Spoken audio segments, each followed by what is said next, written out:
Hey, welcome back to the channel. This is the most disturbing videos on the internet today. Let's dive in. NASA Triton FRC flies by on a SR-71A.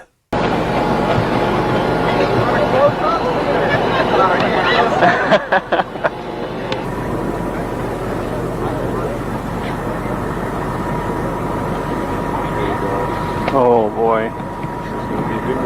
The rocket lab in the background. Better pull out the zoom on this baby.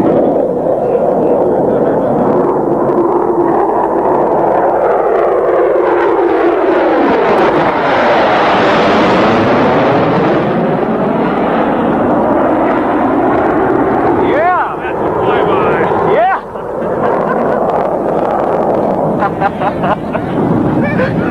That's a flyby. God damn. That's what I remember. Well, I think they hit several of my resonant frequencies. The old orange flame leaf out the back, two cannons going off. Whammo! I feel like we don't see too many blackbirds nowadays. I wonder what they use to replace them. Alright, so the giant skyscraper tubes underneath the pyramids is obviously something I'd want to let soup around the old noggin for a minute before covering extensively, but I can't help but upload a little something about it now because it's all the rage. And I don't want to tell you a bunch of stuff that you have already heard and just bear repeating the same thing, but I will tell you this: the team who found these tubes underneath the pyramids are not the first to actually see them. Dare I remind you that we have seen this before with the CIA psychics doing remote viewing. Do you remember Joe McMoneagle and Ingo Swann were tasked with viewing underneath the pyramids back in the day, and they drew pictures that match almost perfectly with these sonar scans that these people are introducing to us as of recently.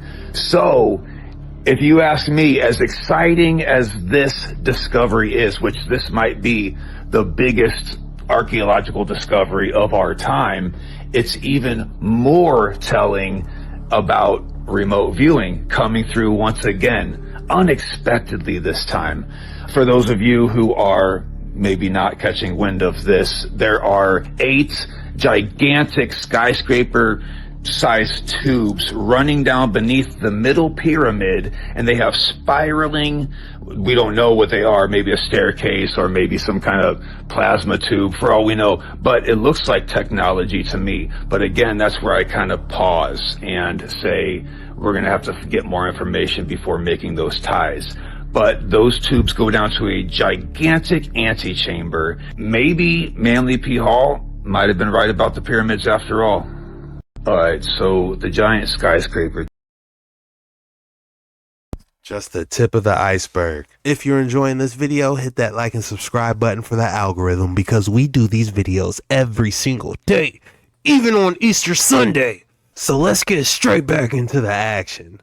Daniel Hansen of Root Flute here, and I want to show you a very special multi-instrument. You might want to put headphones on for this one. This thing has some incredible subtle details in the sound that you don't want to miss. This is based on an Indian instrument called an Ezraj. Let me know what you think of this multi-instrument. Monochord, lyre, and Ezraj.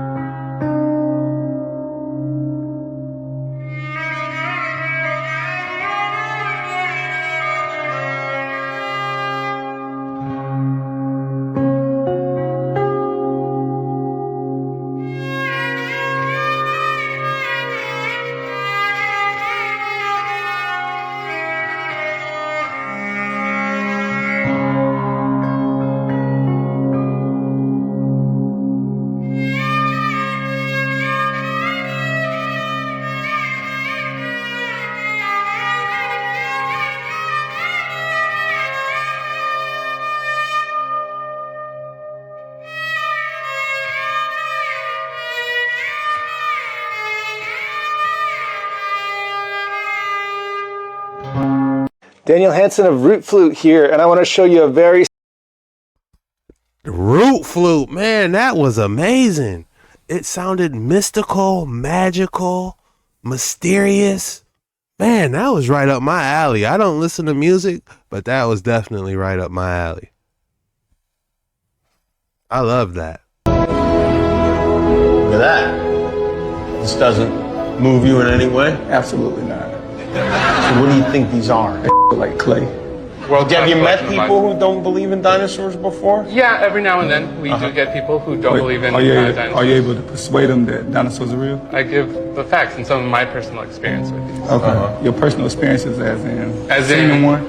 As in actually going out and digging for dinosaurs. You've never dug up a dinosaur before? I have. Yes, I have. Where? Utah. If Daniel has pictures, will you believe? Absolutely not. No. So you think this is Whoever Daniel went and did those dinosaurs up would probably put them there. You think somebody planted the bones under the ground? And they knew exactly where to go get them from. I don't know about that.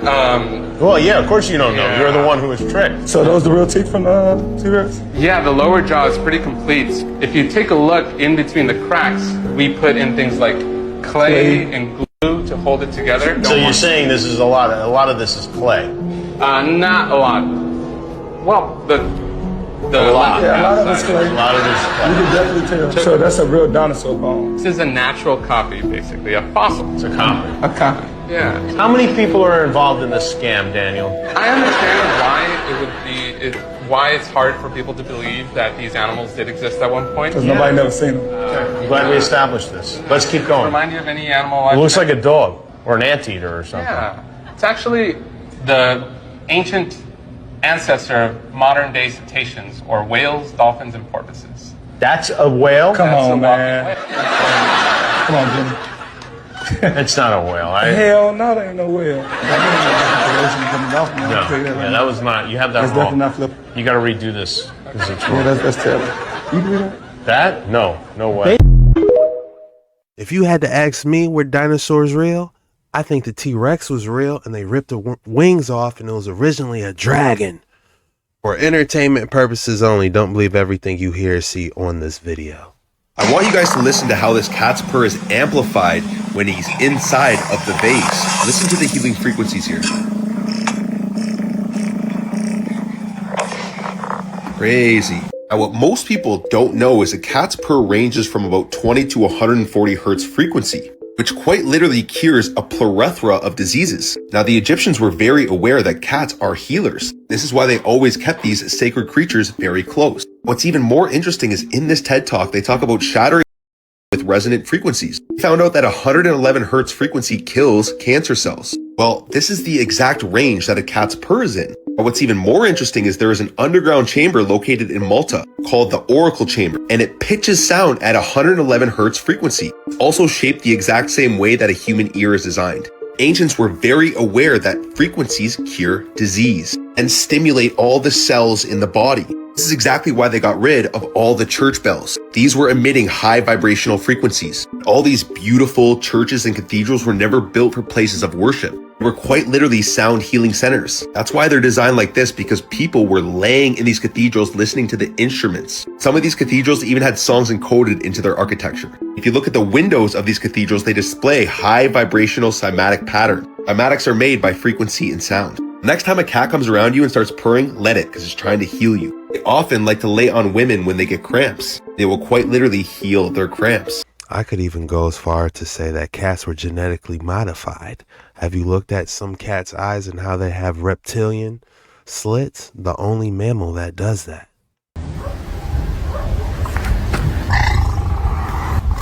See?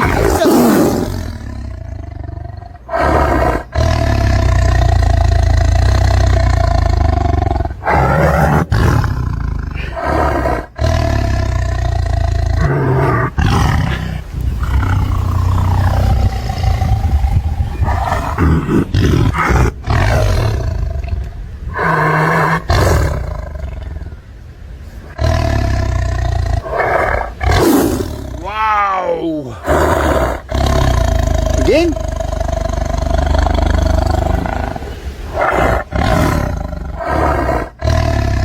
Look like he was protecting his cheddar bratwurst. I wouldn't get too close to that thin fence, buddy. See, I know you want the food. No, I knew you were up to something. Ay, don't hit me. It's not warm yet, look. Don't hit me, it's not ready. I can't give it to you. I knew you were up to something. Oh, he's so smart. He distracted me. He had a little decoy going on. You can't, seriously? You can't take the weight? You were the one that wants it hot. What am I supposed to do? What do you want me to do? Weird like that? Go ahead, have it. I don't care. Go ahead. Go ahead, eat it like that. I don't care. You want it cold, eat it cold. Dumbass. See, I know you want the food. What is going on? No, I knew you were up to something. What type of cat is that? That looks like it's supposed to be out in the wild. Like it's mixed with a cheetah or something. It's like a cheetah mixed with a house cat or something. This cat is confused. He's supposed to be outside hunting. Rudolf Steiner, whose teachings led to anthroposophical medicine, biodynamic farming, and the Waldorf School, said that the heart is a seven-sided regular form that sits in an imaginary box in the chest. Regular means that all seven sides are identical. Plato described 5 platonic solids, and Steiner said there was a 6th one. He also said that the heart is not a pump. This fantastic claim was vindicated by Frank Chester, who figured out how to design a 7-sided regular form. This 6th platonic solid is now called the chestahedron, and it fits perfectly inside a cube at an angle of 36 degrees off-center to the left, the exact same angle that the heart sits in the chest. When submerged in water and spun, 2 counter-rotating vortices are formed. Recent scientific studies have shown that these 2 vortices facilitate the closing of the valves, and when the vortices don't form properly, blood clots will appear. The man who unfolded 1,000 hearts, Paco Torrent Guasp, discovered that the heart is a single muscular band, folded over itself in a spiraling pattern. The heart itself is a vortex of tissue. It is not a pump, it is a vortex machine. For centuries, it was believed that matter can only exist in 3 states, such as water, which can exist as liquid, ice, and vapor. Human cells are 70% water, but most of this water is not in any of these 3 states. We have recently learned that with water, there is a 4th state. This 4th state is called the plasma state, gel phase, exclusion zone, or structured water. And this is what pushes your blood through the entire cardiovascular system. Fueled by infrared energy from its environment, the water in our body becomes an electrical propulsion system. A certain percentage of the water in our body becomes structured water, and the rest remains normal liquid water, or bulk water. The structured water becomes negatively charged and forms the gelatinous outer walls of our capillaries, veins, and arteries. These negatively charged outer walls continuously propel the positively charged bulk water within, carrying the blood with it. This propulsion system will run indefinitely, so long as it stays charged, and the way you charge it is with the Earth's electromagnetic field, infrared energy, and positive thought. The work of Dr. Masaru Emoto has scientifically demonstrated that water exposed to loving human words and thoughts is transformed into its natural hexagonal shape. It becomes structured at a molecular level based on our positive intention. This new model shows that it is the blood that pumps the heart, not the other way around. And in order to keep the flow strong and healthy, our best medicine is to connect to the earth, get sunlight, love ourselves, and love one another with physical touch. Victor Schauberger spent his life studying water and found that in the natural world, water will always create vortices along its path. Schauberger learned that this spiral action is what structures the water in nature, and that when subjected to modern man-made water treatment, it loses its structure. Schauberger's work led him to believe that one could generate energy out of a vortex. He described it as an energy implosion, as opposed to an energy explosion. Dr. Tom Cowan, who has written about this in Human Heart, Cosmic Heart, has an interesting theory which may explain the saying, a heart of gold. Another recent discovery is that gold in its purest form does not appear to be gold at all. Under the right conditions, normal physical gold can be transformed into a fine white powder known as monatomic gold. This monatomic gold has been studied by multiple advanced laboratories, and it has very strange properties. It can be made to levitate and disappear. Monatomic gold is superconductive, and many would argue that this is what the alchemists were after. One of the ways of turning metallic gold into monatomic gold is by putting it through a high-speed vortex. When this transformation occurs, there is a flash of light and a 44% loss in weight. Dr. Cowan believes that the trace amounts of gold in our blood is transformed into monatomic gold as it travels through the double vortices in the heart, creating the spark of life. For entertainment purposes, none of this is factual, only speculation, of course. But damn, that was a deep one. Drop your thoughts in the comments below. How many gems could be in one video? Clark designed the synchrometer to locate and identify toxins, parasites, viruses, and bacteria. And she created the zapper to kill them. Here is a synchrometer, which is a circuit together with this resonance box, which can analyze your tissues without going into you to see what is there. And it is just a one transistor oscillator. It's a very simple little circuit that you see in many other larger circuits. But it is so simple that I would like people to be able to make this. And that's why I have the instructions for it in the books. The resonance box is attached to it.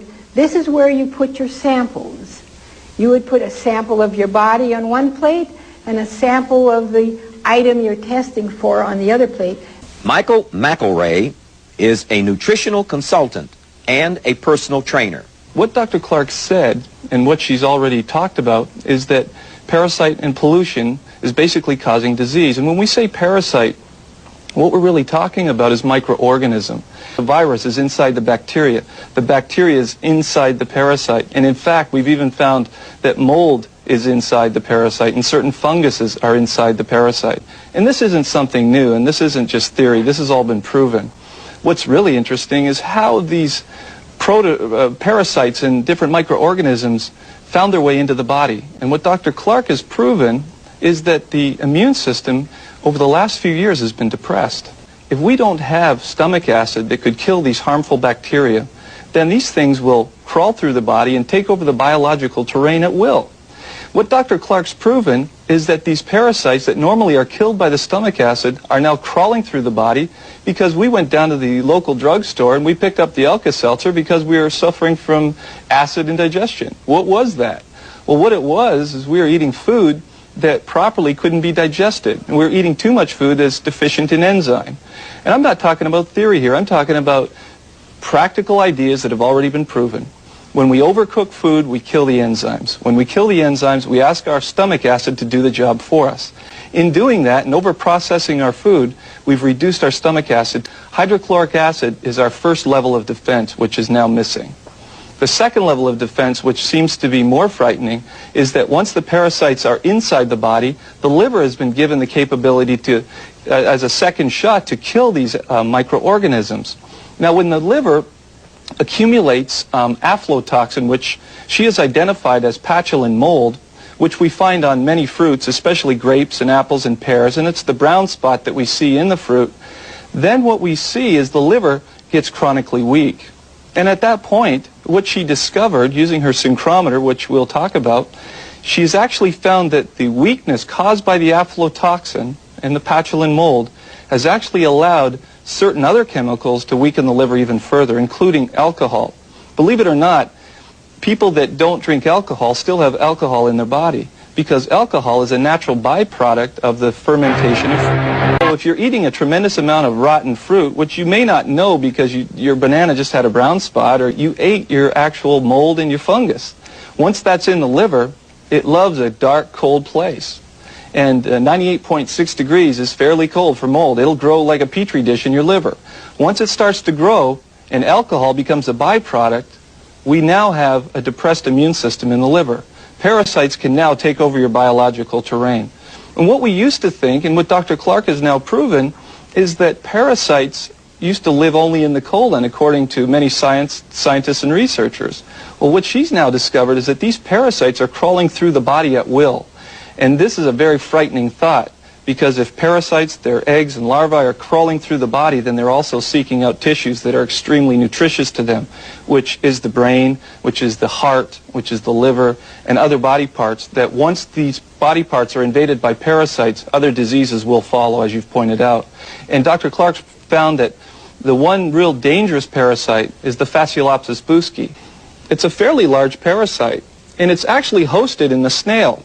Any research that you look up in the library says that the Fasciolopsis buski is found in snails in China. What Dr. Clark did is she sent around the world for samples of snails. She then took the snail and she found a specific chemical toxin in the snail called orthophosphotyrosine. Every time she found the presence of orthophosphotyrosine, she found the Fasciolopsis buski in the snail that she brought in from Alaska, from northern Ontario in Canada, from Colorado, from California, from New York. Guess what? The snail is everywhere on the planet. It's even in Atlanta. I heard of somebody recently discovering that in Atlanta. Crawling on your garden. It's crawling up the side of your house. And that friendly little snail is carrying the Fasciolopsis buski in all of its stages inside of its body, which is really harmless when you look at the big picture, until the cow eats the snail or its stages off the grass, and then the Fasciolopsis is now in the cow. And when we drink the milk or we eat the beef or the pig or the sheep, we're actually eating the parasite stages. And to make it a little bit more dangerous, when you start spraying your lawn with sheep manure or cow manure, or you start using these types of manures in organic gardens, you now have a second problem. You're actually putting animal feces on your food, and we're eating it. Because there's no way, Tony, to properly wash all of our food to the extent that we really need to. Now, up until the last few years, we've been able to depend on our stomach acid to kill this parasite. But now with the addition of isopropyl alcohol, which Dr. Clark has proven can accumulate in the liver if the aflatoxin in the mold is there, the Fasciolopsis is now able to hatch in the liver and then run through the body at will and seek out a tumor site. And at that point, it will have a metabolic byproduct that she's found to be orthophosphotyrosine. And when that's present, 100% of the time, nearly everything, nearly all the produce has dirt on it. How could it be otherwise? It was grown in the soil, and you can't sterilize them. So the dirt that's on them has parasite eggs and, well, eggs primarily, on it. All different kinds. Roundworms, flatworms, anything you can think of. That. I'm doing hydroponics. I'm doing a hydroponic garden. I don't want no damn snails crawling all over it. Oh, no. Lives in dirt or is spread through dirt, namely has had animal leftovers in it, is on the food. It's cleaner than if you had just pulled it up, of course. Clark designed the synchrometer to locate and identify. I need 3 of them. 3 synchrometers. Oh, how disturbing and scary. The only brand in Kenya that I found didn't have fluoride in it. Pour this into the pot. It's a pot, empty pot.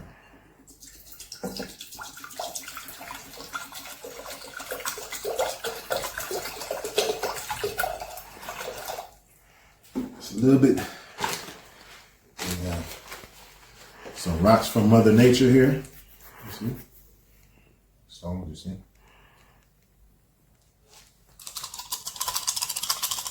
The rocks, that's what they are. I'm gonna take one, put it inside the water. Zoom in. Zoom. Just come and put the phone, yeah. Okay. It's releasing some type of gas. We have a match. Ooh. Let's try that again.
That wasn't any ordinary rock. That was a Mentos rock. And it was proven scientifically, sucking on your seeds or putting saliva on your seeds before you plant it, the plant will grow unique type of abilities just to aid what you need and what you missing in your body. Man, I'm not playing. I am not playing, man. For instance, I was reading this book, right? I can't think of the book right now. When I find it, I promise you, I will let y'all know what it is. But it was talking about a book where, before people planted their seeds, they sucked on the seeds. Now, B, I ain't tell you about this. I want you to come listen to this. So before people ate their seeds, they sucked on them. And then after they sucked on their seeds, it went through a methylation process. Then they planted their seeds. And it was proven scientifically, sucking on your seeds or putting saliva on your seeds before you plant it, the plant will grow unique type of abilities just to aid what you need and what you missing in your body. Man, I'm not playing. I am not playing, man. Was talking about how it was started off as a myth because he was wondering it was folklore because all of the ancient people used to do it. And then once they started putting science behind it, they seen that the ancients or the elders used to actually suck on their seeds before they planted them. That way, when they planted them, when that seed sprung forth, it grew and it made unique changes due to the actual microbes and due to the actual micronutrients and phytonutrients and bioflavonoids to be available for you when you missing something. Ain't this deep, man? You know, man, when you really think about the human body, biological... Why not? If you're growing a little crop for yourself or you growing something, go place it under your tongue for 5 seconds, spit it out in the garden. You know? I'm going to try it. I'll let you guys know the results. The code word for today is Easter Sunday. Go ahead and drop Easter Sunday in the comments below. That lets me know you made it this far and you're a real one, and I just want to say thank you. It means the world to me, and I want to say happy Easter. Whether you don't celebrate it, you're chilling with friends, using it as an excuse for everyone to get together, hey, you're all cool in my book, man. This was the most disturbing videos on the internet today. See you tomorrow.